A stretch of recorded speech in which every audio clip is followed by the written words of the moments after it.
Hello there. What is going on, everyone? We've got a big new rules update to the Star Wars Legion core rulebook that is now out, although it is not in effect until March 15th. So that is going to be hitting us in just a couple of weeks. So this is going to coincide with the release of the Inquisitors, and also has some keywords that are going to work presumably with the ranged troopers and or the Bad Batch. So we're going to see some new things here, and I think this is going to give us a lot of clues as to what ranged troopers and Bad Batch and other future units might have. I feel like they don't want to update core rulebooks too often, and so they decided, instead of if we get some new units in April or something like that, I think they just kind of wanted to get the rulebook updated and done right now, and then they don't have to do it again next month. So this could be like a once or twice a year kind of thing for them.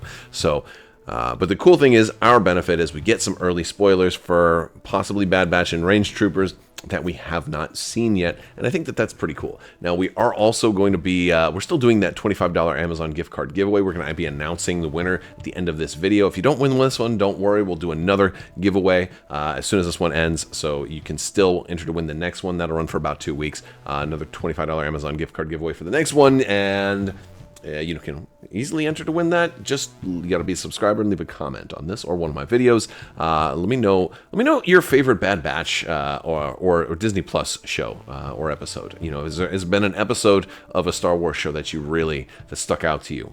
I'd even extend it into movies or scenes in movies too. Let's go ahead and jump into these rules here. We've got advanced targeting unit type X. This is a unit keyword, something we're going to see on a unit. We haven't seen it on anything yet, certainly not on the Inquisitors, which are coming out on the 15th.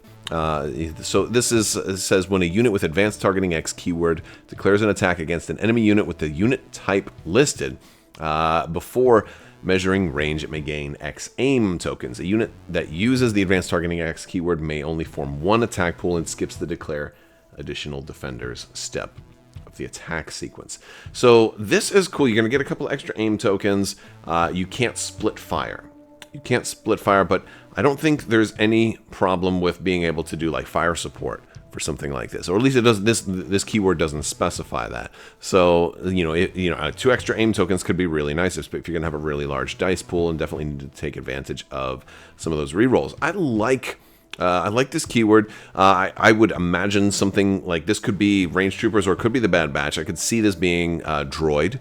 I could see this being like advanced targeting droid 2, or it could be more specific. It could be droid trooper. They may want to keep it for anything that has droid, or you could have advanced targeting vehicle. You could have advanced targeting trooper or something like that. So I think they have a lot of different stuff that they can work into this keyword. I could see Trandoshans with advanced targeting Wookiee, things like that. I think there's a lot. I could see droids with advanced targeting clone. I could see, again, the list kind of goes on and on. Well, it only goes on so far because there's only so many keyword types, but there's definitely a lot of options for advanced targeting to show up in the future. Or sometimes AMG has gone back and errated certain old cards. I wouldn't be surprised if Bosk were to get advanced targeting Wookiee added to maybe a command card or to his unit card or something like that. I could see something like that happening someday. Not saying it needs it. I don't know if Bosk really needs a boost, but yeah, I thought that's pretty cool. Let's move on to the next one. We've got complete the mission. This is another unit keyword during setup. Now this one definitely sounds like a Bad Batch keyword. During setup, each friendly unit with complete the mission keyword can place a friendly priority mission token on the battlefield, not within any deployment zone. So while a unit with complete the mission keyword is at range 1 of a friendly priority mission token, the unit gains surge to block. And when a unit with complete the mission keyword attacks an enemy unit at range 1 of a friendly priority mission token, the attacking unit's attack pool gains the critical 2 keyword. So that's a whole lot to say. You're basically dropping a little beacon on the ground, and that is a zone where that either empowers your defense or empowers your attack. So if bad guys are near, you can shoot them, you get that critical 2. If good guys are, or if you're near it and defending, you get Surge to block. This is good to put towards a crucial objective. This is something that's going to definitely change certain missions. You know, if you're trying to take the center and hold the center, you can drop that thing right on the center, and now you can go there. You're going to get Surge for defense the whole time you're there. And if somebody comes in and melees you or something like that, you know, or is a close range shot of you, you're also going to be able to, you could potentially get both at the same time, because in theory you could be at range 1 of this and shooting somebody that's also range 1, because that's a bubble. You could even make a range 2-ish, almost range 2 kind of shot, you know, if you're on one extreme end of that bubble and they're on the other extreme end of that bubble. So you've got a little bit of a room, and it gives you like a little bit of a good comfort zone, although it does sort of broadcast to your opponent where you're planning to go, which might be an interesting thing or might not if the mission kind of dictates, hey, this is where we're planning to go. They kind of already know that. So I think this is a good idea. This probably means the Bad Batch is not going to have Surge to crit. They might not even have a offensive surge. Again, clones typically don't have any kind of surge. You know, some do, but you know, most don't. So I wouldn't be surprised if they didn't, and this is one of those ways to kind of help them get some, because frankly, if they already have surge to block, this is kind of dumb. So of course they're probably not going to have surge to block, and you know, they could possibly have, you know, they could have surge to hit, but I don't think there's a chance that they'll have surge to critical. So, yeah, complete the mission. Kind of a cool way to say that they're going to work on this area. But you could also use this as like the world's biggest bluff. Like complete the mission on one objective and have, you know, because this is during setup, right? And I think my bigger question for this is like, well, okay, can I do this before we deploy? Can I fake out my opponent, right? Can I do this before I put the unit on the battlefield? Can I do this at the very beginning? It's during setup. Can I do it at the very beginning of setup? Mark up one objective, have my opponent put everything on that objective, and then just say, nah, screw it, I'll go somewhere else. You know, I'm not going to... You could, like, totally not complete the mission at all. I don't like the naming for this one, though, because this does coincide with Jin's 3-pip. I think it's her 3-pip off the top of my head. I think it's her 3-pip. So you're going to have two different things called complete the mission, which is like, couldn't you have just called it mission completion or dedication to the mission or something like that? But either way, that's what it is. It's got the same name as something else. Moving on, we have an update to Independent. You know, normally you have Independent and they would gain the tokens that's there, but it's been updated. It says at the start of the activation phase, if a unit with the Independent keyword does not have an order token, that unit may gain the listed tokens or, and this is the big part, or perform the listed action as a free action. So that means that... And again, I don't expect range troopers to have Independent, but I do expect the Bad Batch to possibly have Independent. That would kind of reflect them being a you know, kind of an independent unit, and especially the way we're introduced to them in Clone Wars Season 7, it totally fits that they would have Independent. So they may perform. They're probably going to have an action that they can do with Independent. I'm guessing Independent move. But could you imagine if it was Independent Attack? Independent Attack. Could you imagine that? I don't expect that to be a thing, but maybe there's a command card that does it or something like that. I don't know. I don't think that would actually happen, but I think it's probably more likely to be Independent Move or something like that, because standby would just be a token, right? So yeah, Independent Move is probably the thing, or maybe Independent Jump could be a thing they do for somebody else in the future. But this is a cool way to work on that Independent keyword and give it some, you know, a new dimension, and I think that's a really cool update. Moving forward, this one is clearly for the Bad Batch. I saved the best to last. Although it's not really the best. This is a bad one. It says, a unit with the We're Not Regs keyword may not spend green tokens on other clone trooper units, and other clone trooper units may not spend that unit's green tokens. I don't like the way that that's written, because if another clone has Exemplar, you still can't use it. So I feel like it should be that it may not use the clone rule to spend green token units, but you could still if it was exemplar or something like that. Because I feel like you close yourself off from potentially having an exemplar clone at some point. The fire support keyword cannot be used while a unit with "We're Not Regs" keyword is performing an attack. I don't like that one either, because shouldn't it be like the fire support of other clones can't be used? What if it's fire support from something else? Like, what if you were, in theory, what if you were able to mix factions? Like, this actually did happen one time. Here's why I jump to these weird situations. When the Clone Wars first came out, they did their pre-release at Gen Con, and they were letting people do a 2v2 tournament, and they let people mix, the mixed factions for that tournament, because Clone Wars was so new and people only had the one starter. You couldn't build a whole army out of it, and so on and so forth. So they let people, so you saw like Empire and clones and things like that. And Empire the Mortar has fire support. He's not a clone. Mortar doesn't care if you're regs. You got command cards that can give fire support. They don't care if you're regs. So like I feel like if the idea is you're trying to differentiate them from the regular clones that are out there, it should just be you can't use fire support from clones.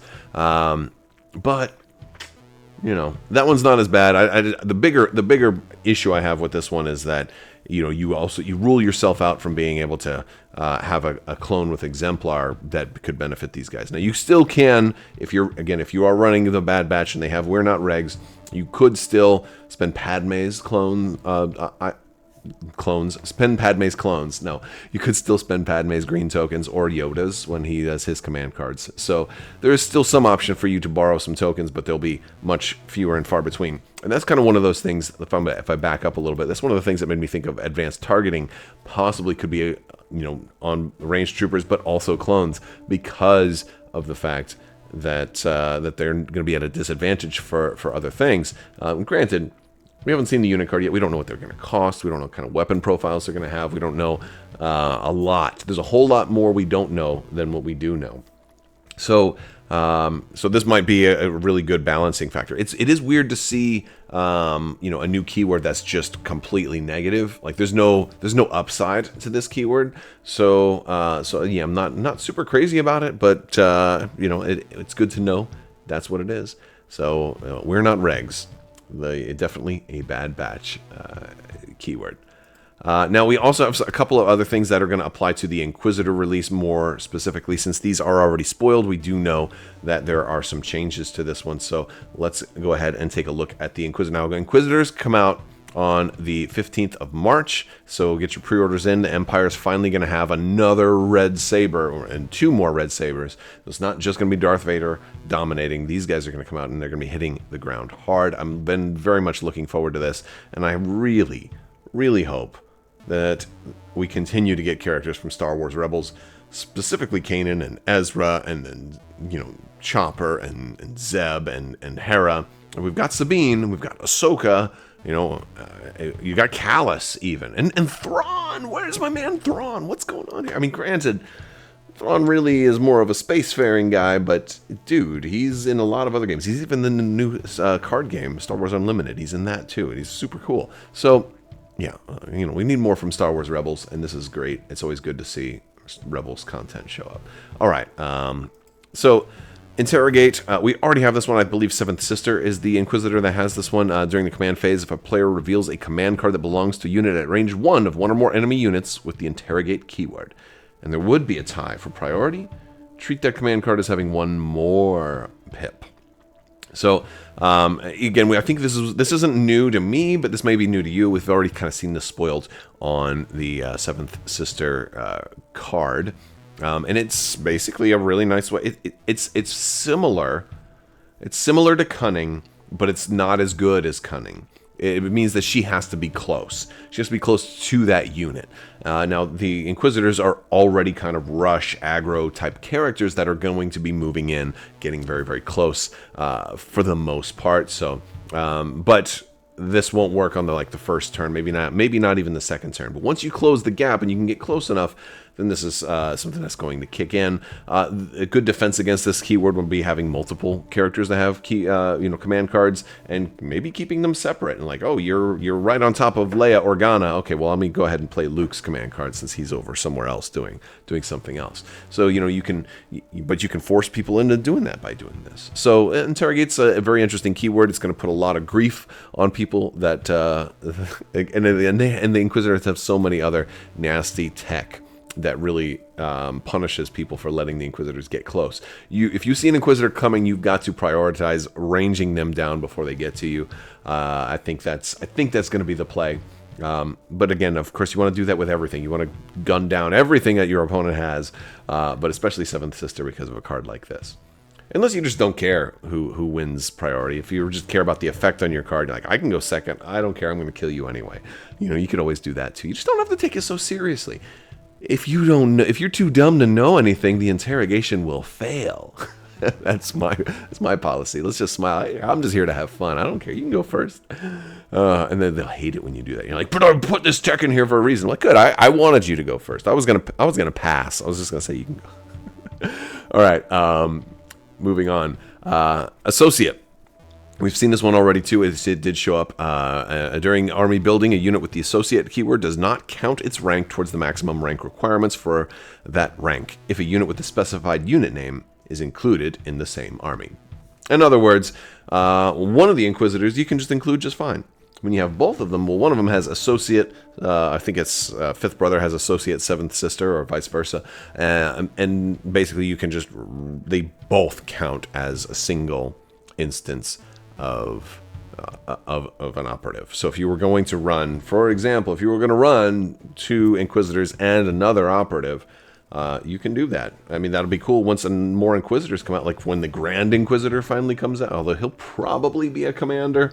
But yes, if you wanted to, I mean, I don't understand this keyword because I feel like in most lists I'm not, because you already need a commander. So am I going to be running like just an Imperial officer and then have room left for the rest of my build to also have 2 Inquisitors and another operative? I don't have a whole lot of that I see I want to do right now. But maybe once they come out and I get used to their playstyle and say, you know what, they do need a Bosk in there or something like that, something to kind of balance them out. I could see something like that, although it's not my first go-to. My first go-to is like I want Vader and he'd be the commander. I want Commander Vader and with these 2, and then I barely have points left for the rest of my list after that. That's my first instinct. But of course, I could be wrong, But then again, it's all about having fun also. Well, it's not all about having fun, but for me, it's all about having fun. So Associate allows you to get that basically, if you're running both Inquisitors or other future units that have Associate, you can run 3 operatives instead of only 2. And RAM got a really interesting update. This one is, we've seen RAM before. We saw it on Tauntauns, and it was always very, very strong.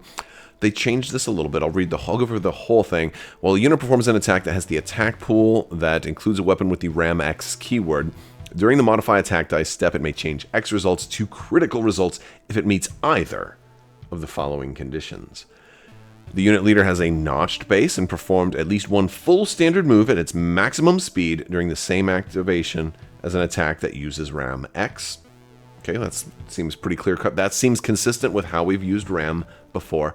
The bottom part is the part that is more new and represents an actual change. It says the unit leader has a small base and the unit performed at least 1 move during the same activation as an attack using RAM X.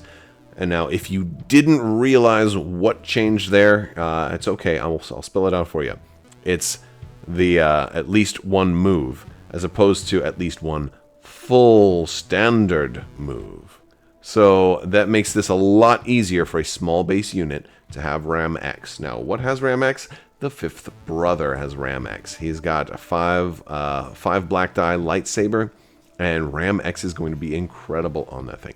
It does also begs a question. If you put saber throw, now he's already got a ranged attack built in, but if you were to put saber throw on the fifth brother and he did a move and then did a saber throw, he could throw with 3 black dice, and technically he could ram with them, which kind of feels like that's against the spirit. I wonder if this should be changed even further to include only melee weapons. I'm curious about that. I'm curious because that means you can even throw into people behind barricades, and you know, you probably you know, at least get 2 damage through. You don't care about heavy cover when you're rolling crits, or when you're not even rolling crits. You're just, you know, saying these will be crits. That is the way it is. They will be critical. All of them. Well, 2 of them. So that's pretty cool. Ram X, a lot easier to use on Fifth Brother. This is it's kind of a buff to him. You know, you just have a lot more flexibility. So, but that move has to be during the same activation. So if you were to get like a speed 1 move as a result of a command card, or when you deploy you got scout or something like that, that's not going to fulfill the Ram X thing, because it has to be at the same activation. So the thing that means, in other words, these have to be moves that happen during an activation. So not, you know, at some other time, like before the round started or anything like that. And also has to be the same activation. So if somebody else is giving you a free move, then, you know, you're not. Now, if you have, if you charge, then you're going to be fine. That's going to be a lot easier to do. You don't have to get that full one. So if Palpatine does pulling the strings, okay, it's the same activation. So if you move and you can actually able to touch somebody, it's Palpatine's activation. It's the same activation. It doesn't say that it has to be their own activation. It just has to be the same activation. So if you get moved outside of your activation, but you can also somehow attack because of charge or something like that, then you'll be golden. But if Leia gives you a speed 1 move, well, Leia isn't going to give the 5th Trooper a speed 1 move, is she? So, all right. I think we've hammered that one to death. It's Ram X. And that's a quick summary of the core rulebook. If you want to check out the latest version, it's version 2.5.5. It's effective March 15th, 2024. I have a link in the video description below. You can check that out. And for all other things, stay tuned. We have plenty more coming. I also have a winner to announce. So we've been talking about the $25 Amazon gift card giveaway. We're going to go ahead and announce our winner, and that is going to be Ryan XHC. Congratulations, Ryan. Thank you for being a subscriber and leaving a comment and entering to win. Just go ahead and shoot me an email at mailcrabbok@gmail.com, and I'll get your details and we'll get you squared away. If you did not win, don't worry. We're starting another round of the giveaway right now, so this will run for about 2 weeks, and then we'll announce again. And people sometimes ask, why do you announce the winners at the end of your videos? Frankly, I'm hoping that you watch all the way through. It's better for me, and it's better for the algorithm. YouTube kind of wants me to do that more, or at least wants people to watch all the way to the end. So it's a little self-serving. That is kind of the hope. And I also generally hope that I'm entertaining enough to keep your attention throughout the whole of the video. And I kind of hope that that works. That's going to do it for today's video. I want to thank you all so much for watching. Big thanks to my patrons. You guys are amazing and help make this channel possible. So thank you for your continued support. We do have some giveaways going on Patreon right now, so make sure you check those out if you haven't already. We'll talk to you later. May the Force be with you. Live long and prosper. Be excellent to each other, and always wash your socks.